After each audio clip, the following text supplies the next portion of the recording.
Hi, my name is Mike Welch. I'm the head volleyball coach at Idaho State University. Today we're going to be working on team building for high performance teams. We spend a lot of our time training our team's skills and playing systems to prepare for competitions. Yet a big component of our success is based on how our team will react to the challenges and stresses it faces during these times. Will our team continue to have confidence in each other, communicate, problem solve, and trust each other when times get tough, or will we become a different team? Will we value each team member as having an important role within our group? Team building is the training we do to connect our skills with how our team will react to the situations it will face as a group. How our team interacts during practice, competitions, and off the court is a core foundation for our success. Training these skills is paramount to our team's success and should not occur haphazardly. Keys to a successful team building program includes creating an environment of fun and challenge while keeping the participants and coaches engaged. First, let's take a look at the atmosphere and the culture that we create inside the gym.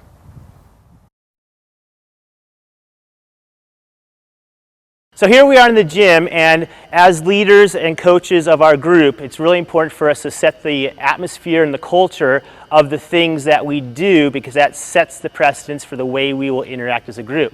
The first thing we want to look at is the energy we have out in the gym. In our team this whole spring we practice at 6 o'clock in the morning, and we're all tired, we're all a little grumpy. How we enter the gym and how we react to each other at that moment of time probably sets the tone for the way we're going to be the rest of practice. So you can walk in the gym and you can go, "Good morning, Kylie." Good morning. And if I come in really kind of tired like that and don't really want to be here because I'd rather be in bed, and I pass it on to a player, that's the way our players are going to act in the practice. Or I can come into practice and go, "Good morning, Cammie." Good morning, Mike. And all of a sudden we just starts the precedence of the way we're going to be in practice. So the energy that we bring to the floor is real critical to the way our practice will be and the effort levels that our team's going to put on the floor. The second thing we want to look at is the way we support each other. And when things are going to practice, things are going to go well, things are not going to go so well. We're going to have successes and failures. And how are we going to respond during those times of successes and failures? So it's really important. What we do with our group is we have them interact very visibly, very verbally, and also physically. And we tell people, we go over to them and go, "Hey, Lisa, great job." And we high five them, we go through, and whenever we're doing practices, we're always having that interaction physically, verbally, and telling people throughout that we're being supportive of the things that they're doing. Also, another part of this atmosphere is how positive we're going to be to each other. And it's really important for us to keep our communications positive. There's a million things that we don't want to do, so can we focus on the things that we do want to do? Instead of saying, "Don't do this," say, "Let's do this." And it's real hard for our players to get in that frame of mind, because as we coach, we focus on all the things that we don't do well. And what we really want to do is focus on things that we want to do well. So we have to get our players and our coaching staff talking in those type of terms and saying things in a positive fashion. "This is what we want to do. Great job about going about doing it." I think another key in the way that our players work together to create a great team atmosphere is having them acknowledge each other. And so when we're going through drills and my passer gives a great pass to my setter, then my setter turns around and goes, "Hey, great job, nice pass." And we keep on passing that acknowledgement instead of going, "Wow, I just had a great set." I'm actually telling somebody else they did a great job, which made my job easy. And we'll see that as we enter our first drill in our practice. Okay. The last thing I want to mention is the culture that we create. And what the culture is the way we do things in practice. How we acting like a team. And you'll see as we set up that we'll do some things like the way we line up, the way that we move around the gym. It's very team-like. We have the same standards for each person on the team. We kind of try to eliminating that individualism and keep our movement patterns around the gym, from the way we get a water break to the way we start a drill, is all the same type of movement. So the first thing we're going to do is we're going to start up and get on the line. So line her up.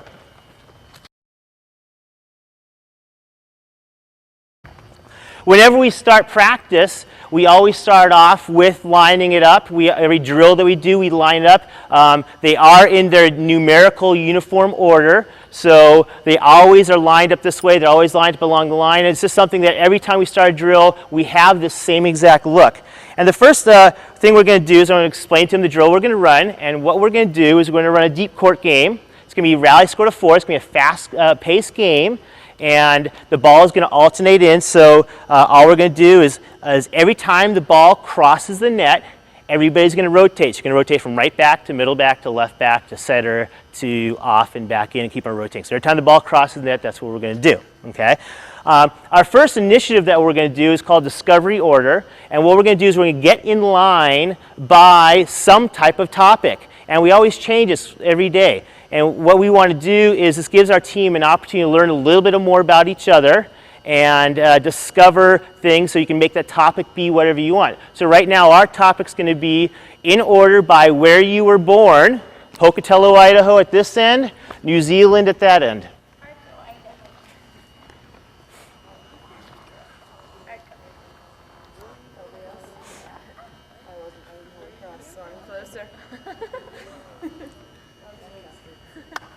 All right, so let's go name off where we were born. Cammie?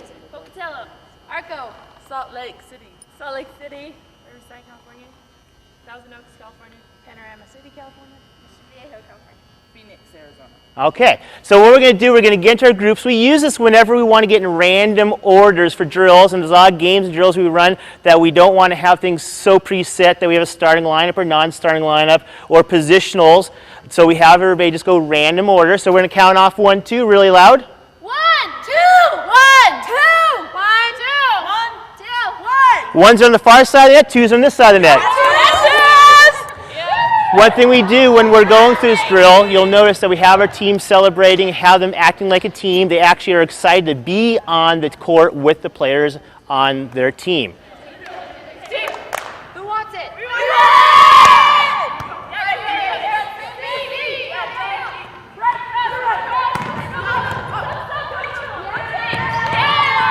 So you can see the team that won is celebrating, but the team that lost the rally is also going through and making sure that they're ready to come back to the very next play.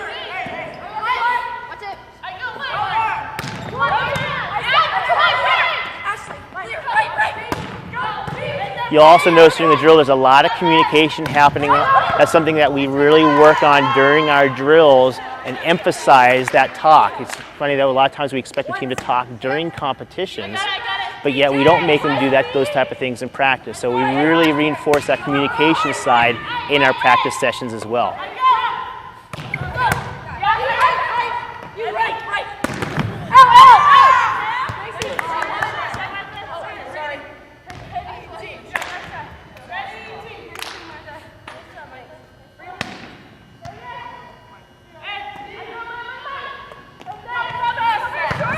You'll notice when the rally's over, like that ball was just hit out, they go to her and tell her it's okay, and she comes back to the very next ball. Choose.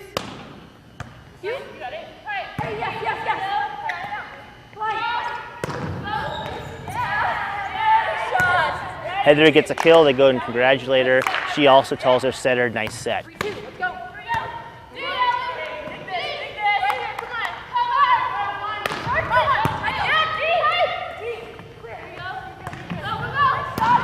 That's a great up by Allie. Pops up. Tomator tell her nice dig by Allie. Next point wins.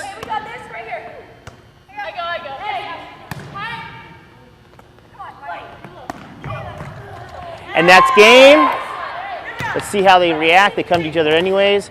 At the end of games, we always have our teams come together and tell each other nice job. So they come through, and if let's say we were going to get a water break, they would go through, tell each other nice job, then they would go get a water break. What we're going to do is we're going to do a function called fist to 5. All right, fist to 5 basically is our way of evaluating what we just did, and we could do this on a lot of different topics. Our fist to 5 could be, how do you think we played? Okay, so let's go and try that one first of all. We're not going to show our hands first. We're not going to let other people influence how we vote. So first one is going to be how you felt yourself as an individual. How did you play? 5 being I was all world, to 0 is I'm still in the locker room.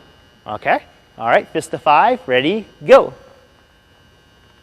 All right, so we're showing anywhere from 3s, 4s, so we have 3s and 4s. So now we can use this as an opportunity to say, what would it take for this to become a 5? Does anybody have any ideas of what it would take for our playing to go from a 3 or 4 to a 5? Pardon me? Lower defense. Lower defense. Okay, good. Okay, so keep the rallies extend the rallies a little longer. What else? More base to wide, the beam discipline. Okay, more self-discipline within it. So there's a lot of movement. I've got to rotate, and then I've got to go with my base to wide movement. Okay. Next thing, I'm going to have you go fist to 5 to evaluate how we interacted as a team. Okay, fist to 5. 5 being we're the best team ever, and everybody would always want to be in our team. To 0, nobody would want to play with us because we're a bunch of duds. Okay. All right, fist to 5. Ready? Go. All right, so we ranged from 4 to 5. I think one key when we do this fist to 5 is that we throw them, kind of like if we're playing rock, paper, scissors. That way we don't get to influence each other by going, oh, what, you're going 4? Okay, I'll go 4 also. We want each of us to be able to pick our own numbers based on what our thoughts are. What we're going to do now is we're going to be heading outside, and before we do, we're going to have you partner up with somebody that is, we're going to have seniors go with freshmen and partner up with people that you may not know as much about, cannot be a roommate, okay? And as we walk outside, it's called partner commonalities. And what we're going to do is, as you're walking outside, I want you to find as many commonalities you have with this person, but they're obscure things. It's not like we're both from California or both from Idaho, where we both have brown hair. It may be really off-the-wall things that we may not know about each other, you know, deeper things or further things away from the surface-level conversation. So you're going to search as you walk. So let's go and find a partner that you may not be able to. I think we have a group of 3, so we're not going to have this group of 3 together, though, because they all live together. So. Get over here. Okay. Yeah, come with Okay. And then Lisa wants to go with Allie. Look at me. Okay. All right. So everybody's got a partner. So what we're going to do is, as we walk outside to work on the rest of our team building activities, you're going to discover these things about each other.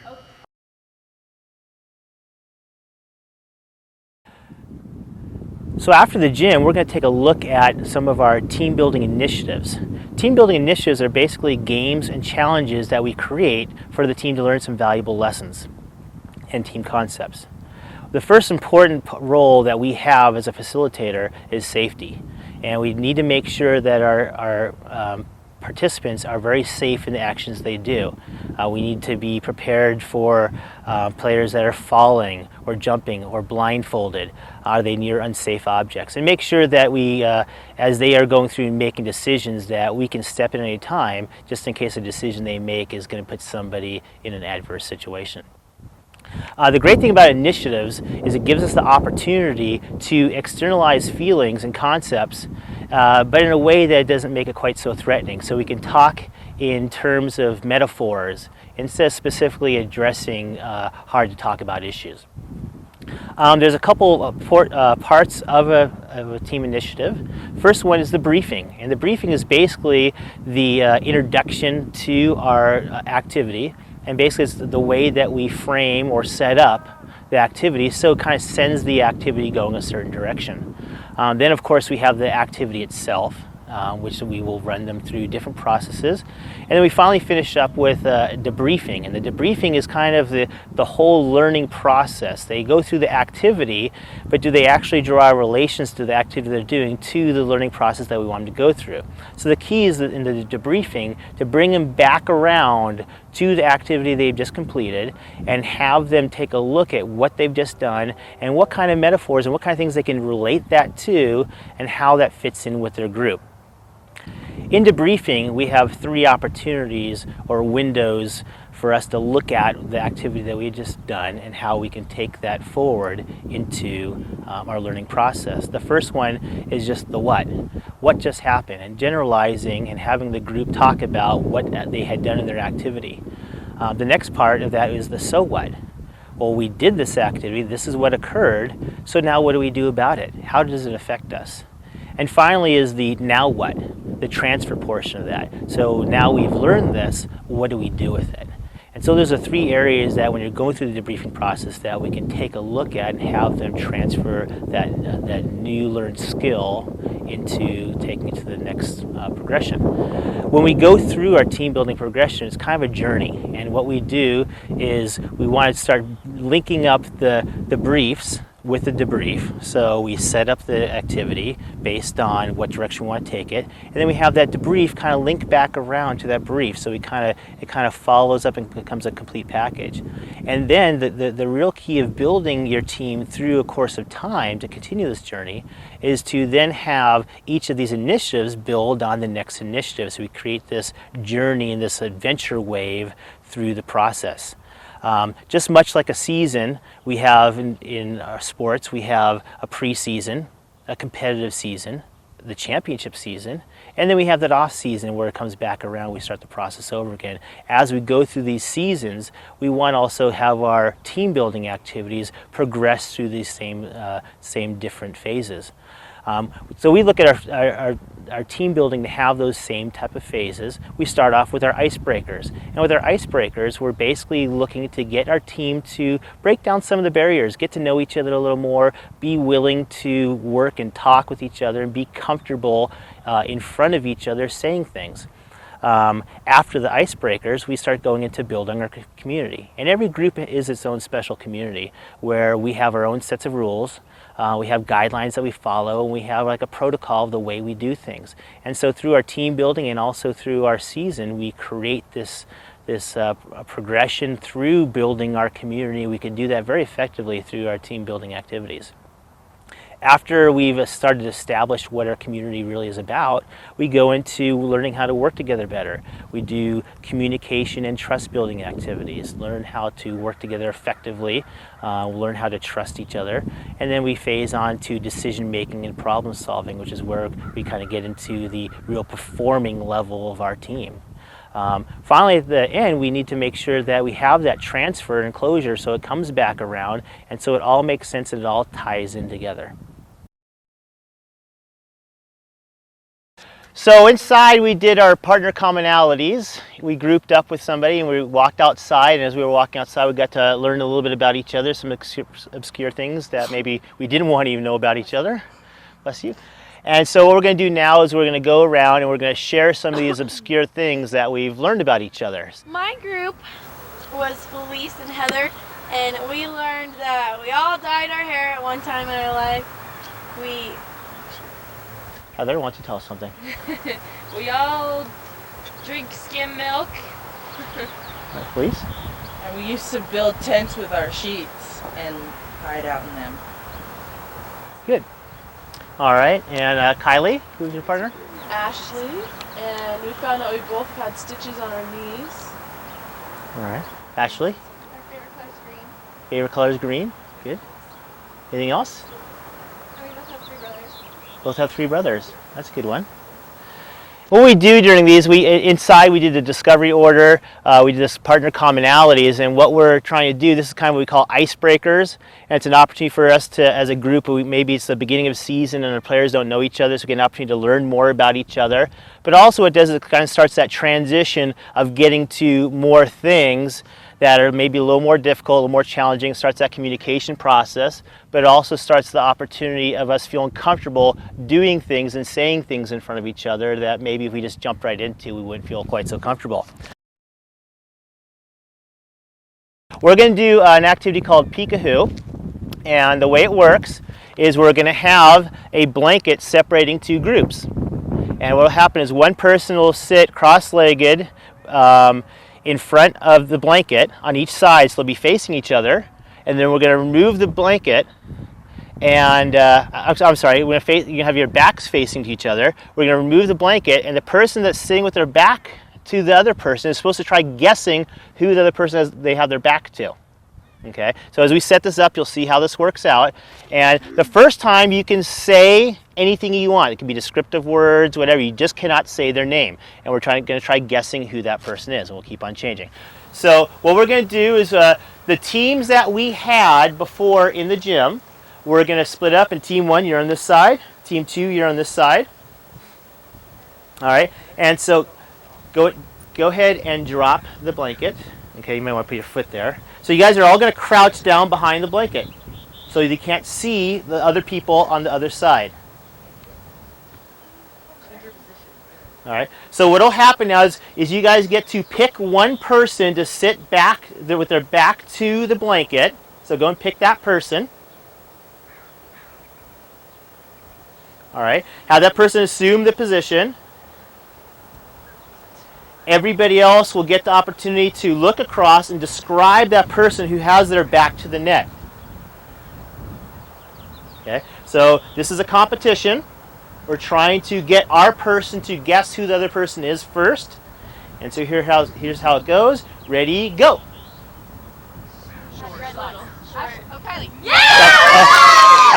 All right, so I got Ashley first. Ashley first. All right, so here we go again. You're going to pick a different person.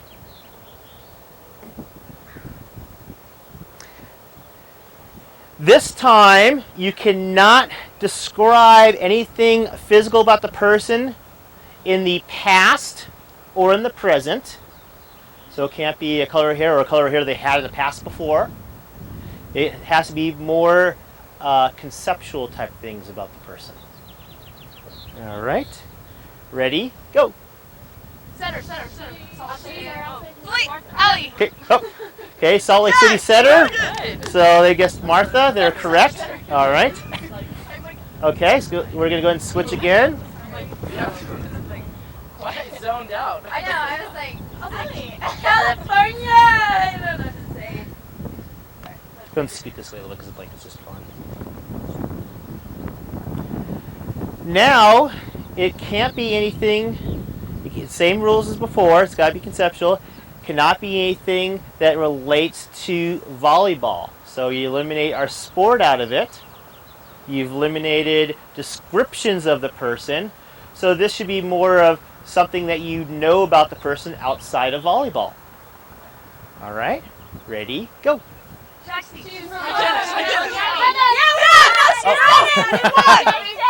What made you guess what it was? Long blonde hair. Okay. Well, that's description. Nope, that's a physical attribute. No, she said Salt Lake City, I guess. Oh. Okay. So no cheating. All right. So switch your person.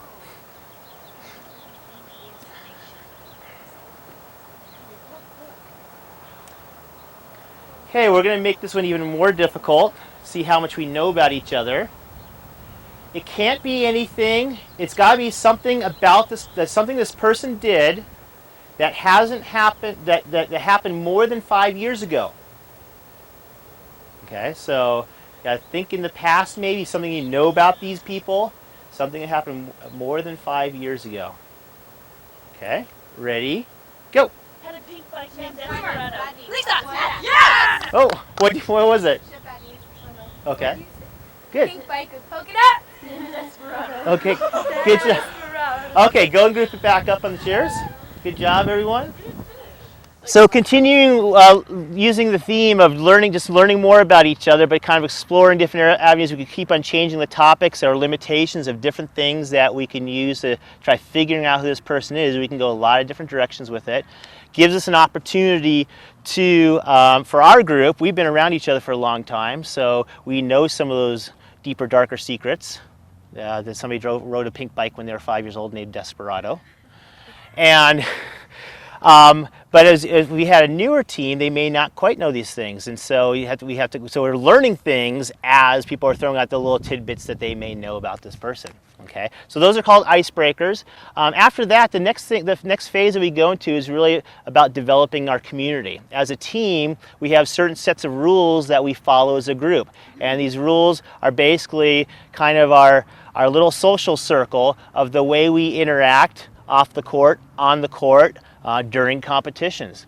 And so like that fist of five that we used in the gym is a great example of that. We start developing our community. We'd make everybody kind of put their 2 cents in of what they thought. They evaluated something fist of five. I said it was a 3, and then I tell the reasons why I think we could make it better. Or maybe I said 5. These are things that we did really well. And as a group, we start redefining what our group really represents. So what we're going to do next is we're going to do a little contract to kind of set the tone for what our group is about, and it's called the five-finger contract. And basically what the five-finger contract is, it's a function where we all will come to common terms of what it takes for us to operate as a group, and then we all commit to those rules. Okay? So what we're going to do is first I'm going to describe to you what our five fingers will represent, and then we're all going to discuss those and then make commitments to it. So the first finger we're going to talk about our five fingers in our contract is our pinky. And the pinky is our most fragile finger. And it can be broken very easily, okay? But we can also protect it really easily if we do the right things and make the right decisions. The pinky is going to represent trust, okay? And trust is a real critical component to our group, and if we break that trust, it takes a long time to get it back. All right. The second finger, our ring finger, represents commitment.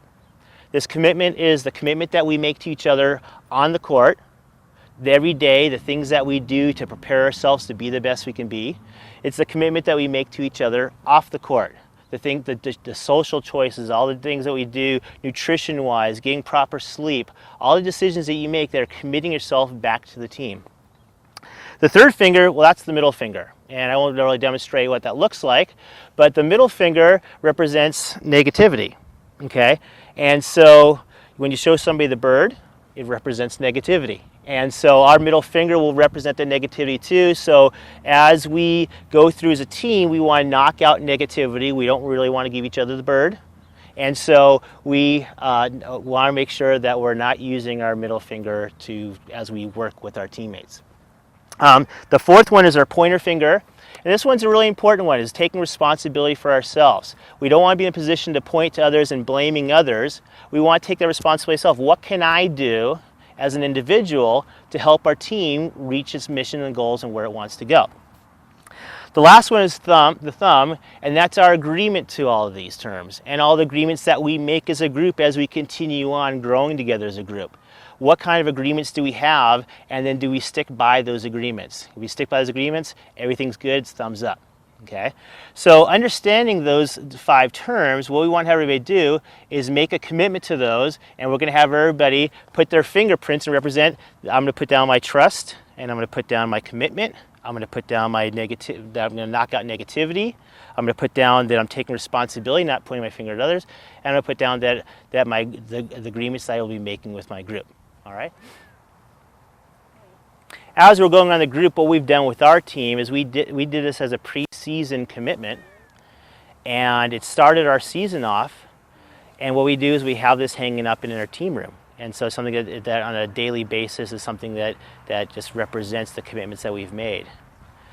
As we went through our pre-season and onto our season, we started finding out that we would use our different various fingers, and we used all of our fingers when we were doing this, and as we go through the season, people would refer to their five-finger contract through things.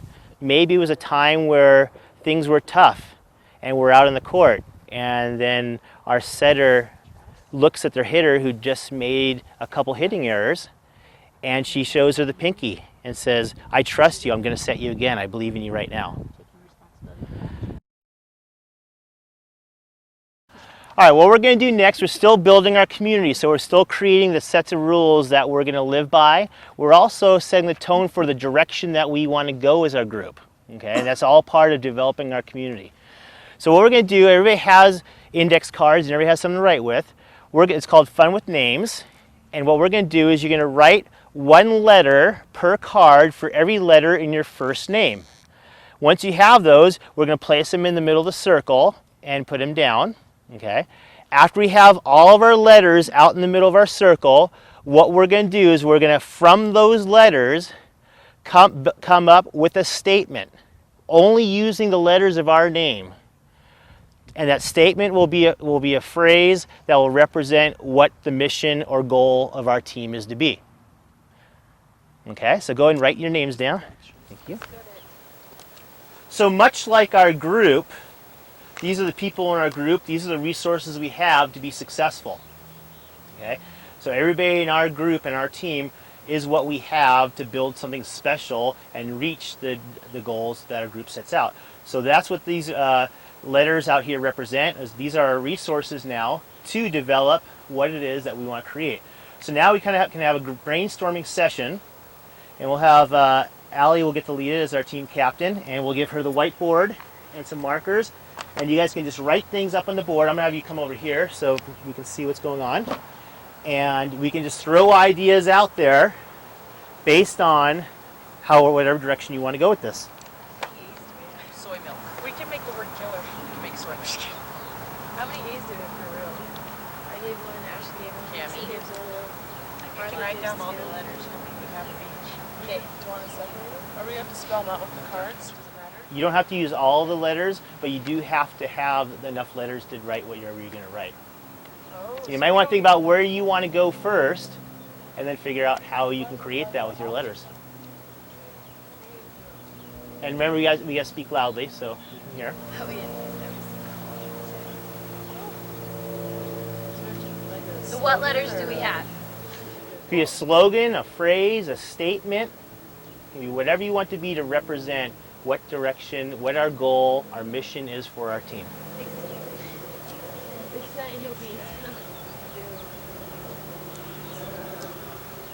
Champion. Can we do champion? P? Is there a P? He doesn't want that there. K. Okay, Margaret, this way. All right, so light it on fire. We all feel good about that? Yeah. Good job. Hiya. So now we've done this. What does this represent to you guys? Us. Our mission. Passion. Yeah, passion. Represent your passion.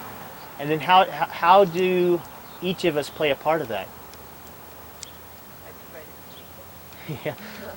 Ashley, provide the G, a very critical part. That's really good. How does that relate to what we do in the volleyball court or as a team?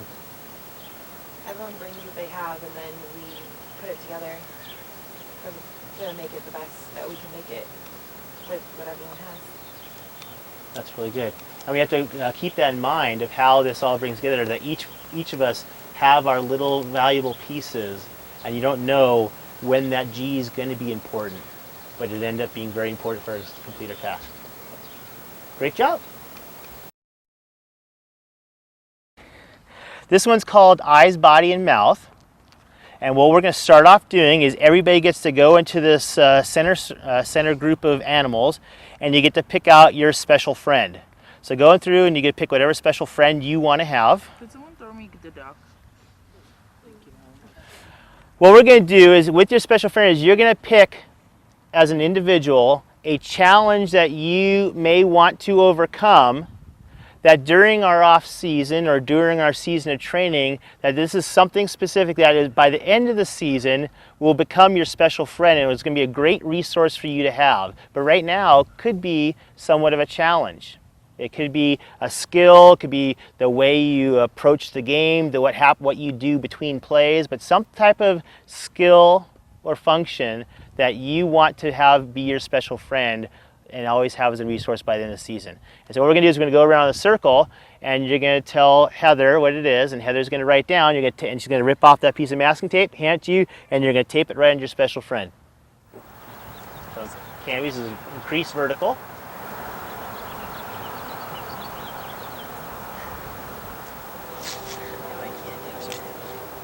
All right, Martha. Not be so serious. Okay. So what are you going to be?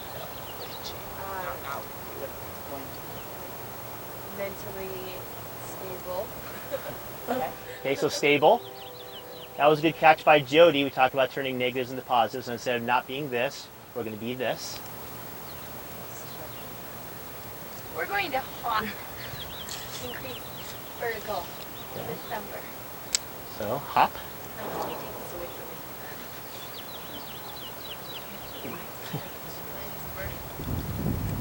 me? Be encouraging and make positive comments.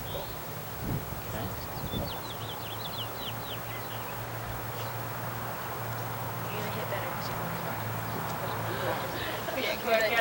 Okay, here's what we're going to do. You're going to be in a group of 3. So you're going to be the 3 people that are closest to you. So Cami over, that's 1, 2, 3. Martha through Heather, and Felice will be with this group over here. So you're going to group up, and we're going to walk over to this square that's on the ground over here. Our project's called Eyes, Body, Mouth. Each of you get to be one part. One person gets to be the body. That's the only person that can move. Okay? One person gets to be the mouth, so they're the only person that can talk. But unfortunately, that person that can talk can't do anything else. The other person's the eyes. They're the only person that can see. Unfortunately, the person that can see can't talk, or it doesn't have a body to go move. Okay? So the people that will be the body will be blindfolded, and the people that are going to be the mouth will be blindfolded. The person that has the eyes will not be blindfolded. Okay? So let's go ahead and get blindfolded right now.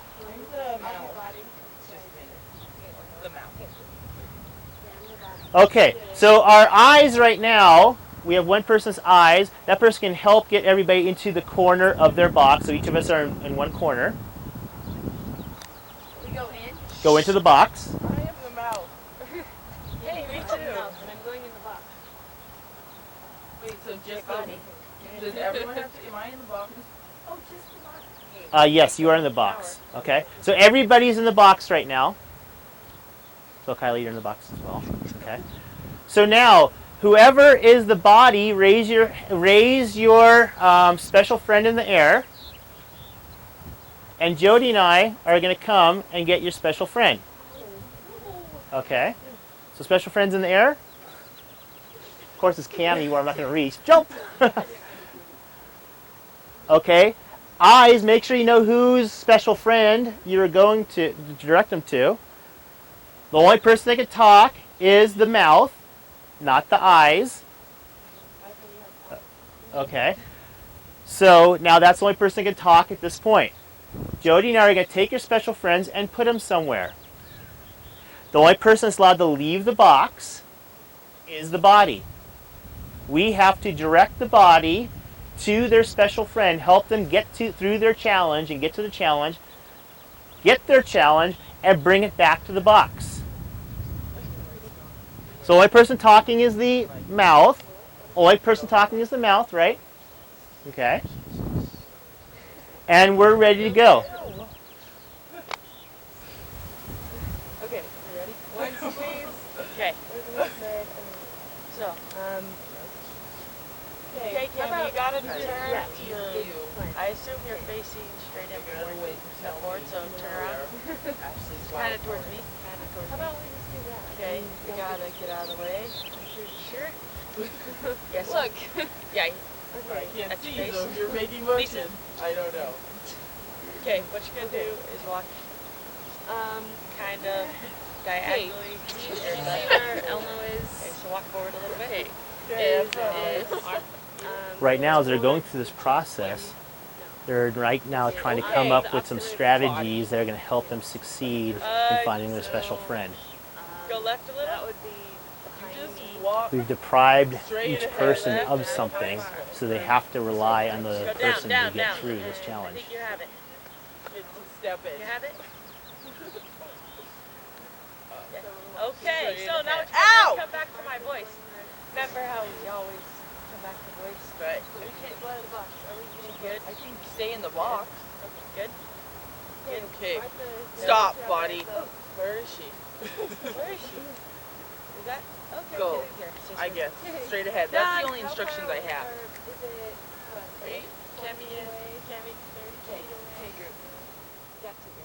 Okay, turn All right, left. so Cami has come back with her special friend. Keep going straight. Straight. Go forward. Stop. Go which way? Turn right. Go forward. Go straight. Go forward. Turn left. Stop. Turn left. Go straight. Go Stop. forward. Go left.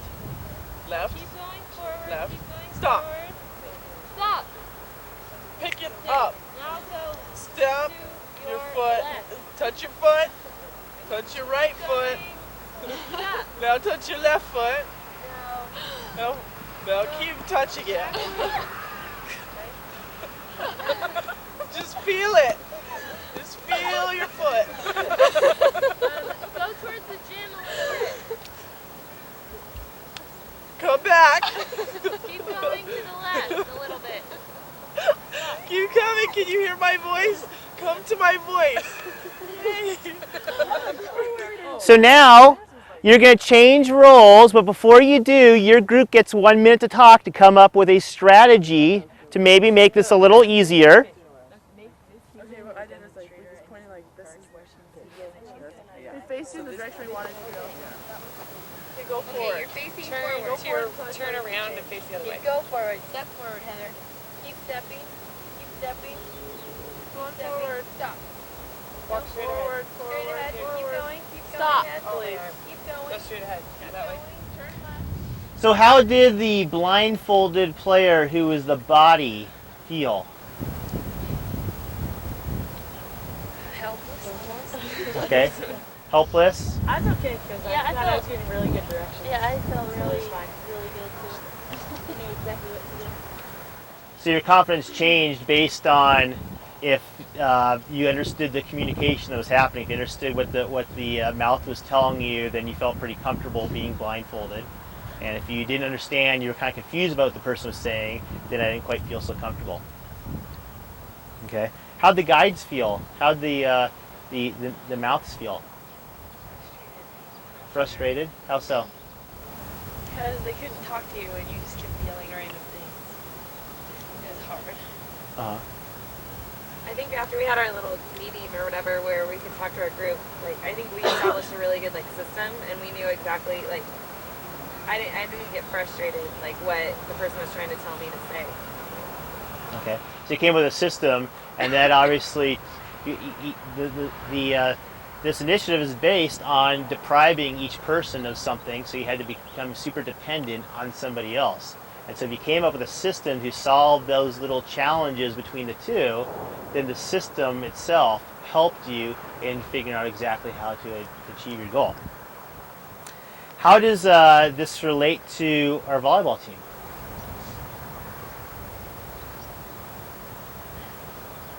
I think trust is a big factor, especially for the body. The whole group as a whole. We have to trust Okay. So the trust side of it, you need trust. If I'm a body, I got to trust my mouth.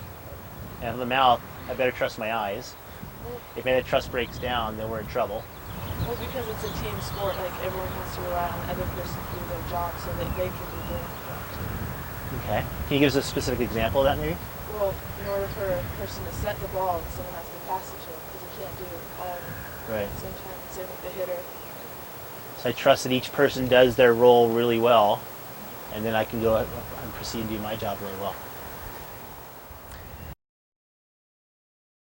Okay, so what we're going to do right now is we're going to do a trust fall progression, and we're going to get ourselves to the point where we can do a trust fall. The big key in this is that you have to put yourself in a position yourself as you're doing the falling to trust that your teammates are going to do your job. If actually you end up not trusting your teammates, then you go into self-protection mode. You actually make it harder for your teammates to catch you. Okay, so since there are safety issues involved, there's a couple things that we need to understand. Number one is putting ourselves in an athletic stance so that you can control somebody's body weight. So if they're falling downwards, then be more in a squat position so you can catch somebody. If the weight's coming forward backwards, you're kind of bracing yourself so you can catch that weight. Okay, that's number one.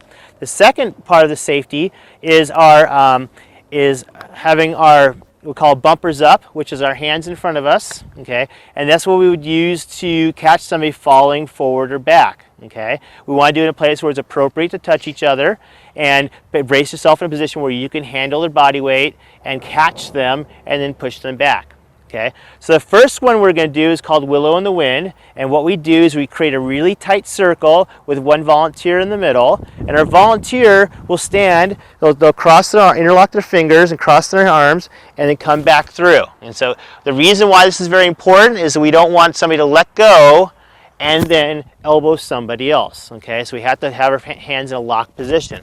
The second part of this is making sure we're stiff as a board, so our knees are locked, our hips are locked here, and our back is straight.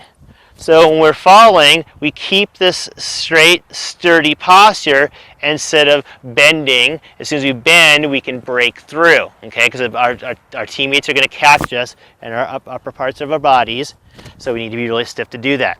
So let's have a volunteer in first. Who would like to go?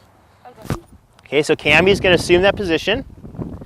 And what we're going to do, the rest of the group, is we're going to put our bumpers up. We're going to be really close to Cammie.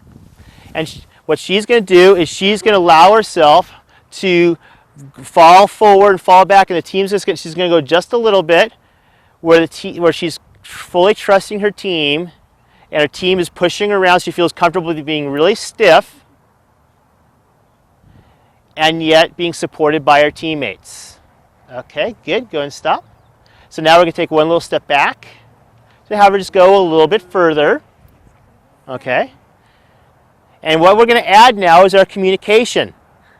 Okay, our communication, make sure that we build trust for Cammie, is Cammie's going to say, Falling. no, she's going to say ready to fall, and the team's going to say ready to catch, and then Cammie say falling, and the team says fall on. Okay, so let's go and try that. Ready to fall. Ready to catch. Falling. Fall on. Still doing the Willow in the Wind. Now she's getting a little bit out more an uncomfortable position where if somebody did not hold her up, she could fall.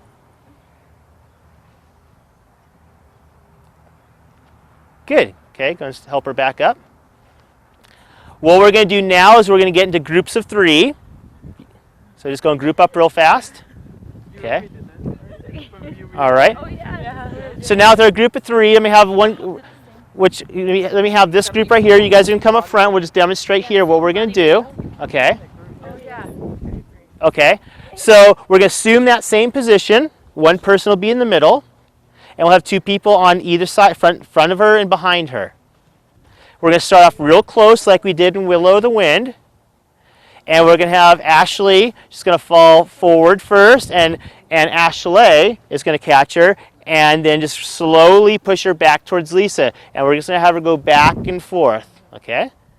Making sure Ashley is really stiff the whole time. Ready? We got to say our words. Ready to fall. Ready to catch. Falling. Fall on.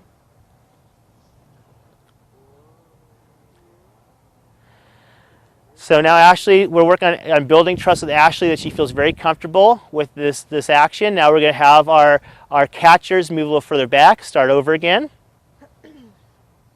Ready to fall. Ready to catch. Falling. Fall on.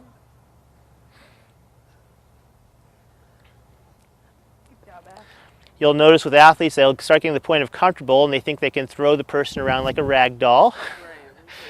But we have to make sure we build the trust all the way through this process. Let's try to go back a little bit further. We're trying to put her in a position where she's getting past that point where Ashley cannot catch herself and her teammate has to catch her. Okay? Start over, Ashley. I know, I'm like, ready to fall. Ready to catch. Falling. Fall on. Fall on. A little slower.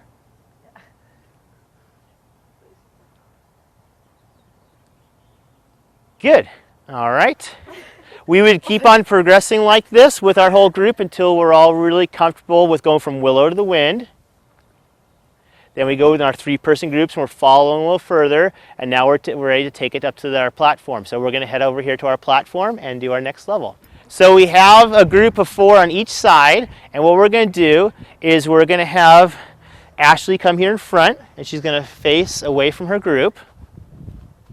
And we're going to bend down real low, and we're going to put her hands underneath, and she's just going to we can actually you guys can start just a little higher. What we're going to do is we're going to allow her to be in that stiff position. And it's called levitation. And what we're going to do is she's just going to fall back into our arms. We're going to catch her, so all of us are holding her. And then once we feel comfortable that we have her, we're going to lift her up to the point that we have her up over our heads. Okay? You ready? So we got to say our words. I got a ponytail. Okay, ready to fall. Ready to catch. Falling. Fall on. Okay, so now you can kind of scoot her back so everybody has a piece of her. She's got to stay stiff. And we're holding her up. Good. All right. Bring her back down. I was just holding her head. We would do this with our whole group, so that way we'd make sure everybody felt comfortable with the team supporting their full body weight. Okay. Now we're going to progress on to our trust fall. So Ashley's going to go up on the rock here. Assuming the same positions for a group, we're going to point out a couple things. Okay. Number one is when we have our hands out, we will be interlocking. So Ashley's going to be my partner over here. We're going to be going elbow to elbow. So her hand to my elbow, my hand to her elbow, and we'll just have our hands out like this. So as we look across the whole line, we will just see a pile of arms and hands holding up. So we're not going to hold each other. We're going to keep it flat so we can just have support. Remember, we're going to be able to catching her weight, so we have to have her body in position where we'll be able to catch her weight. All right, so interlock our arms. The nice thing is if we do that, Ashley can look back and see that all she sees now is a blanket of hands. All right, so Ashley's going to assume her position again. She's going to run back to her team.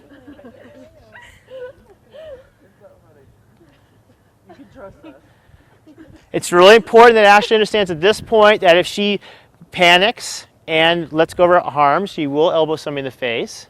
She will also, if she bends and gets panics, then her bottom will become her heavy part and she's going to fall through the middle. So it's really important that she has complete trust in her teammates and stays really stiff and keeps her hands together. We're good to go. Ready? Okay, ready to fall. Ready to catch. Falling. Fall on. Good. Okay. Do we want to have somebody else go up now? Okay. Okay. So now Allie's going to go. We change positions, and we're going to continue on as we go through the whole team. What? Okay, ready? There you go. Ready to fall? Ready to catch. Falling. Fall on.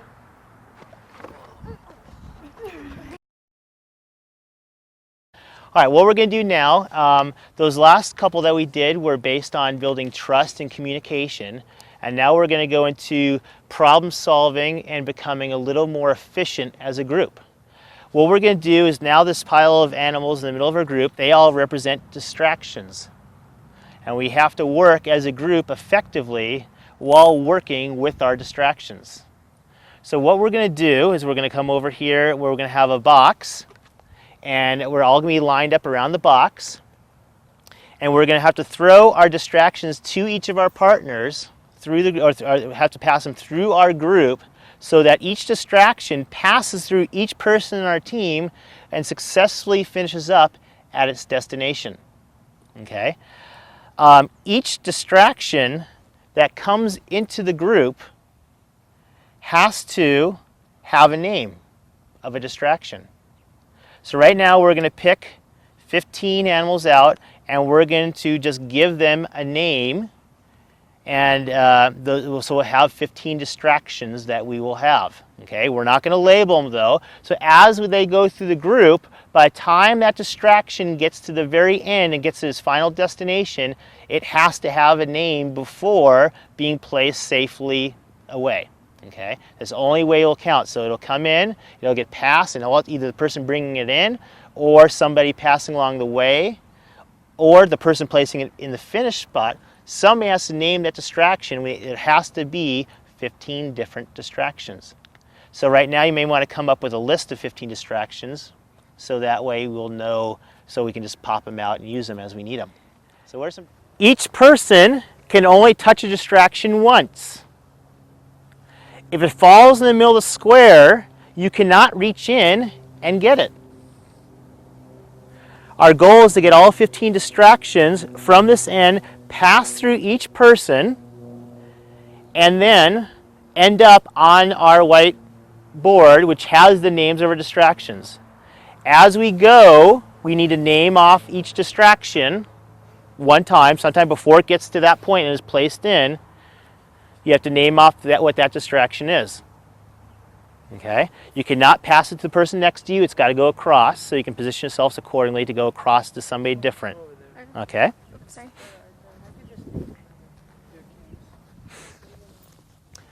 So if you want to come up with any type of game plans before we start. Here, stand on that side and we'll just throw them back and forth. Just follow the same pattern. I'll just, only one person can touch it. No, you can only touch it once. Just go back and forth. So just like Ashley would start. She would throw to Cammy. Cammy throw to Ashley. Ashley throw to me. It has to cross. Yep. Why do we have to throw it back? because it We can't need drop one in more the box. person over there. You can't go in the box. Okay, we're ready. All right. And then I'll just, because we have to name it, I'll just name it as I'm putting it down. What if we just... Does that work? Yeah, that'll work. You can't hand it. We are going to time this. So make sure we Okay. drop them. We're going to time it. Any animal that falls inside the box is a 10-second penalty. Any distraction that does not make it to its final destination is a 10-second penalty. All right? You guys ready? Ready? Go.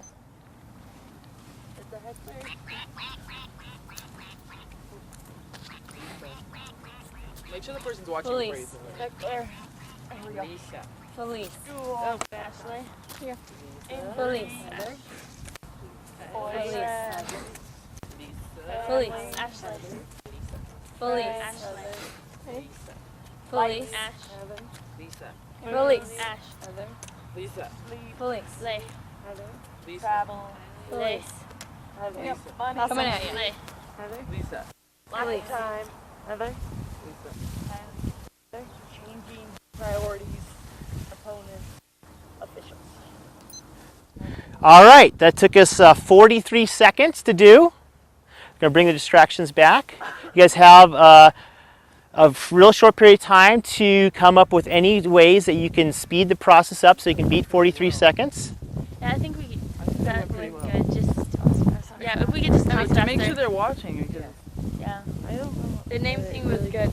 Good. So the name thing, when you called off somebody's name, so you're throwing it to? Yeah. Okay. All right.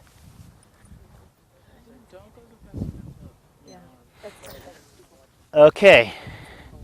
Ready? Go. Kimmy. Police. Kimmy. Police. Heather. Kimmy. Police. Kimmy. Police. Kimmy. Police. Kimmy. Kimmy.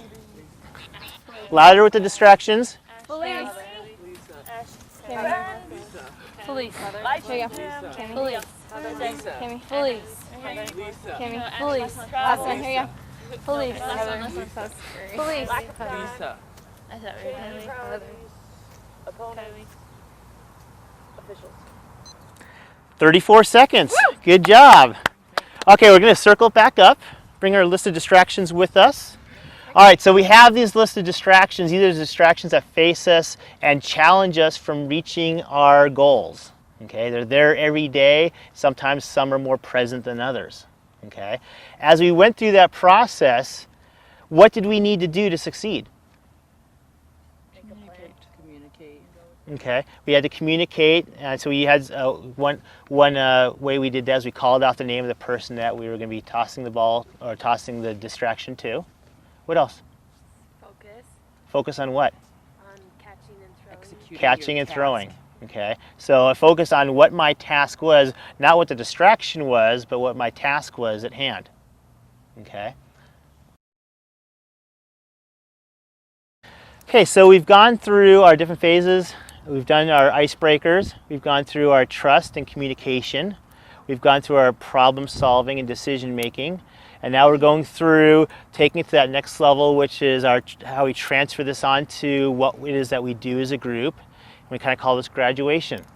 So what we're going to do at the graduation is each one of you have these links. And each of these links represents you. Okay? and actually will represent the person that you're giving it to. And what you're going to do is you're going to take the person that's next to you.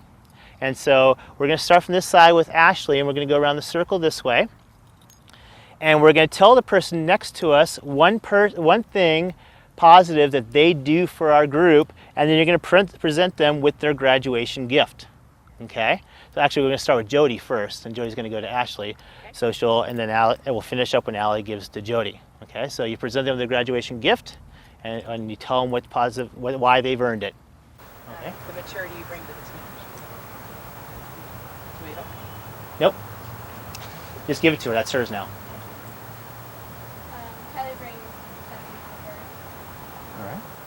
Good job. Mike brings good leadership. Thank you. Kylie, sorry, Kylie. Thank you, Kylie.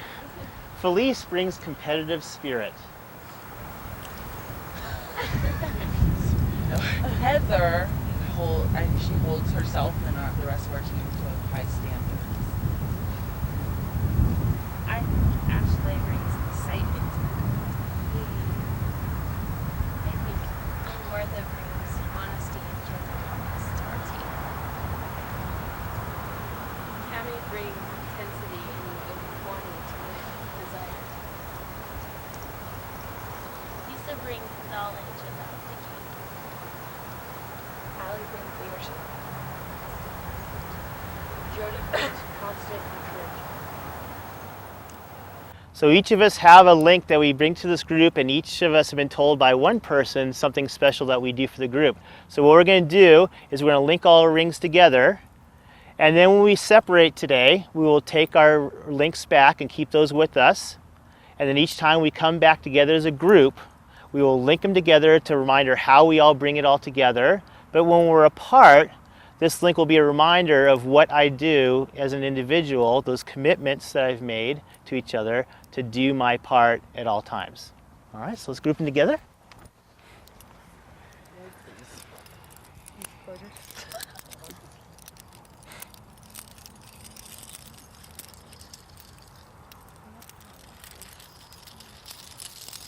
Make a cool necklace. There we go, and there's our links together.